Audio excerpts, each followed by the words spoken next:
In this video, we are going to download and install Topaz Video AI on your PC in a safe and easy way. First of all, open your web browser and search for Topaz Video AI download. Once you search for it, you will see the official Topaz Labs website in the search results. Click on Topaz Labs Downloads.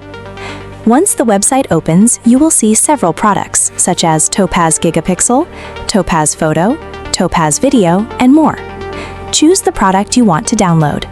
For this tutorial, we are going to choose Topaz Video AI, which is available for both Mac and Windows. Since we are using Windows, click on the Windows download option. Once you click it, the download will start automatically. The installer is approximately 321 megabytes, so wait for the download to finish. Once the download is complete, simply open the installer to start the installation process. The installation process is very easy, so just follow the steps shown in the video and wait for the installation to finish. Once the installation is complete, open Topaz Video AI. When you launch the program for the first time, you will need to log into your Topaz account before you can use it. That's it. Thanks for watching.